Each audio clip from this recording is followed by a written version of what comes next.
అక్క ఆ తర్వాత నేను చెప్తా. ఆ మాటల్ని లోపల నుంచి వింటున్న సీతమ్మ బయటికి వచ్చి నేను చదువుకుంటానని చెప్పింది. అవును చెల్లమ్మ, అంతేకాదు ఆ శ్రావణి టీచర్ మాటలకు శివయ్య దంపతులు ప్రభావితులైన సీతను టీచర్ వెంట పంపించారు.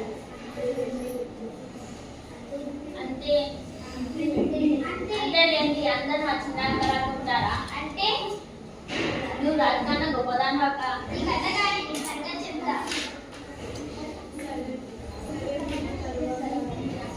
సీత ఎట్లా చదువుకున్నదయ్యా అంటే అక్షరములు నేర్చరా, తెలుగులు చక్కగా చదివేరా, కాలన్నీ నేర్చరా, లెక్కలు చక్కగా చేశారా, పక్కాగా గ్రహించరా, ఏది చదివినా ఏది రాసినా ఎదురలేదు తనకు, అందరికన్నా అన్నిటిలోనూ ముందు నిలుచుటకు తరికిటం పెడతాం. చూడు, చదివితే ఇంకా చదవాలి. నేను కూడా ఒకటో తరగతి చదివిన అక్క. నేను కూడా పెద్ద లెటర్స్ చదివినా. అంత లేదు, ఏం చదివావో చెప్పు. లెటర్స్, పెద్ద లెటర్స్. అవేవో ఒకటి రెండు చెప్పు. ఒకటో రెండో కాదక్క, 26 చదివినా. చెప్పమంటే చెప్తా విను.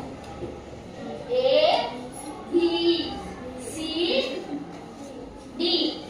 ఈ లెటర్స్ ఏడ్చినట్లే ఉన్నాయి అక్క. తర్వాత కదా నువ్వు చెప్పు. తర్వాత సీతకు ఎదురు లేకుండా పోయింది. 5వ తరగతి కూడా పూర్తి చేసింది. అదే కరెక్ట్ అదే సమయంలో శ్రావణి టీచర్ ఈ ఊరు వదిలి ఇంకా ఊరికి వెళ్ళాల్సి వచ్చింది. అయితే సీత చదువు ఆగిపోయింది అక్క. లేదులే రాజు, శ్రావణి టీచర్ మనసులో సీత చదువు మీద బలంగా నాటింది.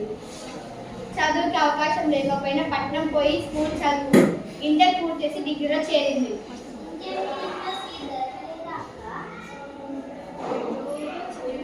ఏదో చదువుకొని తను మాత్రం సుఖంగా ఉండాలనుకోలేదు. తనలా ఉన్న పిల్లలందరినీ సుఖపరచాలనుకుంది.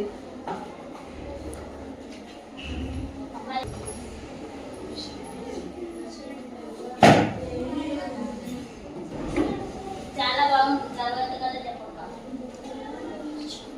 తర్వాత ఏముందిరా తమ్ముడు, నిరంతరం తన పిల్లలని కృషి చేస్తూ ఉంది.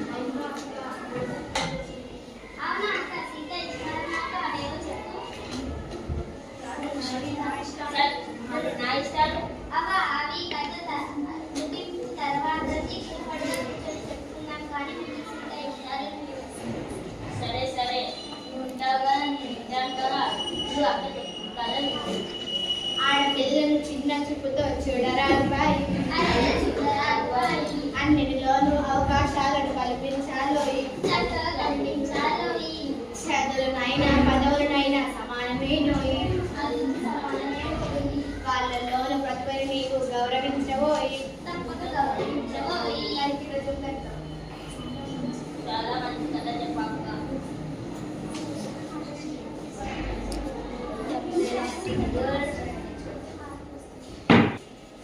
చాలా మంచి కథ చెప్పాక. ఇది కథ వింటే ఎవరిలోనైనా మార్పు వస్తుంది. ఇలాంటి సీతక్కలు ఊరికొక్కరున్న ఈ దేశం తొందరగా బాగుపడుతుంది. ప్రతి ఒక్కరూ ఈ సీతక్కని ఆదర్శంగా తీసుకుంటే వాళ్ళ దేశాలను తొందరగా బాగుపరుచుకుంటారు. అలా సంతోషంగా కథను ముగించుదాం. మంగళం భరతమాతకు మంగళం, మంగళం భరతమాతకు, మంగళం రుద్రమ్మదేవికి,